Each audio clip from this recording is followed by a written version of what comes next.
ഫലസ്തീന് പിന്തുണ പ്രഖ്യാപിച്ചും ഇസ്രായേലിന്റെ ക്രൂരതകളെ അപലപിച്ചും ബഹ്റൈനിൽ സമാപിച്ച അറബ് ഉച്ചകോടി പൊരുതുന്ന ജനതയ്ക്കുള്ള ഐക്യദാർഢ്യമായി മാറി. സ്വതന്ത്ര ഫലസ്തീൻ രാഷ്ട്രത്തിന് വേണ്ടിയുള്ള ശ്രമങ്ങൾ ശക്തമാക്കേണ്ട സമയമാണിത് എന്ന പ്രഖ്യാപനത്തോടെയാണ് ഉച്ചകോടി സമാപിച്ചത്.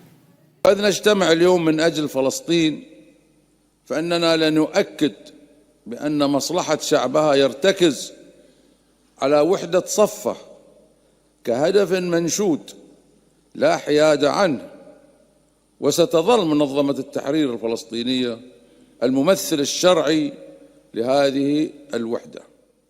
ഫലസ്തീൻ ജനതയ്ക്ക് പൂർണ്ണ സ്വാതന്ത്ര്യത്തോടെയും സുരക്ഷയോടെയും സ്വന്തം നാട്ടിൽ ജീവിക്കാൻ അവകാശമുണ്ടെന്ന ഉറച്ച പ്രഖ്യാപനമാണ് അറബ് ഉച്ചകോടിയിലുണ്ടായത്. ഫലസ്തീനികൾക്ക് സ്വസ്ഥമായി ജീവിക്കാൻ അനുവദിക്കാത്ത സാഹചര്യമാണ് സൃഷ്ടിക്കപ്പെട്ടതെന്നും സ്വതന്ത്ര ഫലസ്തീൻ രാഷ്ട്രത്തിന് വേണ്ടിയുള്ള ശ്രമങ്ങൾ ശക്തമാക്കേണ്ട സമയമാണിതെന്നും ബഹ്റൈനിലെ സക്കീർ കൊട്ടാരത്തിൽ നടന്ന അറബ് ഉച്ചകോടി പ്രഖ്യാപനത്തിലൂടെ അന്താരാഷ്ട്ര സമൂഹത്തെ ഓർമ്മിപ്പിച്ചു. റിഫയിലെ ഇസ്രായേൽ അതിക്രമത്തെയും അറബ് രാഷ്ട്രത്തലവന്മാർ ശക്തമായി അപലപിച്ചു. പ്രയാസമനുഭവിക്കുന്ന മനുഷ്യർക്ക് സഹായമെത്തിക്കുന്നതിന് പോലും തടസ്സം സൃഷ്ടിക്കുന്ന ഇസ്രായേലിന്റെ നടപടി തീർത്തും അപലപനീയമാണ്.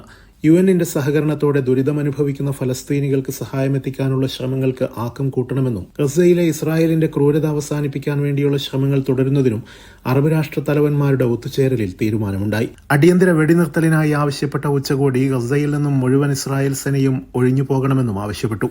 മേഖലയുടെ സമാധാനത്തിന് ഫലസ്തീൻ പ്രശ്ന പരിഹാരമല്ലാതെ മറ്റു വഴിയില്ലെന്ന് ഓർമ്മിപ്പിച്ച ഉച്ചകോടി സമാധാനത്തിന്റെയും നയതന്ത്രത്തിന്റെയും മാർഗത്തിലൂടെ ഫലസ്തീൻ പ്രശ്ന പരിഹാരങ്ങൾക്ക് കൂടുതൽ ശ്രമങ്ങൾ ശക്തമാക്കണമെന്നും ഇക്കാര്യത്തിൽ ഫലസ്തീൻ പ്രസിഡന്റ് മഹ്മൂദ് അബ്ബാസിന്റെ അഭ്യർത്ഥനയെ പൂർണ്ണമായും പിന്തുണക്കുന്നതായും വ്യക്തമാക്കി.